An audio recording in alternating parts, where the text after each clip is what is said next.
साथियों नमस्कार। यदि कोई साधक भगवान का ध्यान करने के लिए या इंद्रियों को वश में करने के लिए हठ से इंद्रियों को विषयों से रोकने की चेष्टा करता है और उस समय उसका मन वश में न होने के कारण उसके द्वारा विषयों का चिंतन होता है, तो क्या वह भी मिथ्याचारी है? मित्रों, इस प्रश्न का जवाब इस तरह है, वह मिथ्याचारी नहीं है, वह तो साधक है।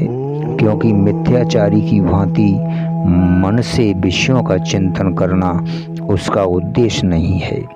वह तो मन को भी रोकना ही चाहता है, पर आदत, आसक्ति और संस्कारवश उसका मन जबरदस्ती विषयों की ओर चला जाता है। उसमें उसका कोई दोष नहीं है। आरंभ काल में ऐसा होना स्वाभाविक है। मित्रों, प्रश्न उठता है, यहाँ संयम पद का अर्थ बस में कर लेना मान लिया जाए तो क्या हानि है? मित्रों, इंद्रियों को वश में कर लेने वाला मिथ्याचारी नहीं होता, क्योंकि इंद्रियों को वश में कर लेना तो योग का अंग है। इसलिए यहाँ संयमक का अर्थ जो ऊपर किया गया है वह ठीक है। साथियों, यहाँ प्रश्न उठता है, इंद्रिया धारण पद किनका वाचक है?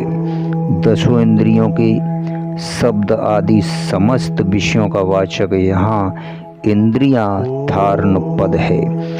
अध्याय 5 श्लोक 9 में भी इसी अर्थ में इंद्रियार्थर्षु पद का प्रयोग हुआ है।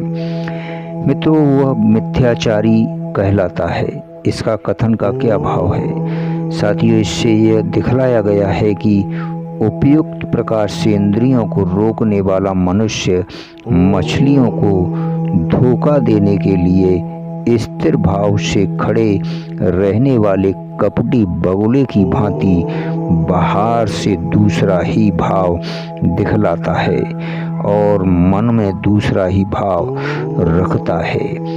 उसका आचरण मिथ्या होने से वह मिथ्याचारी है। धन्यवाद, शुक्रिया।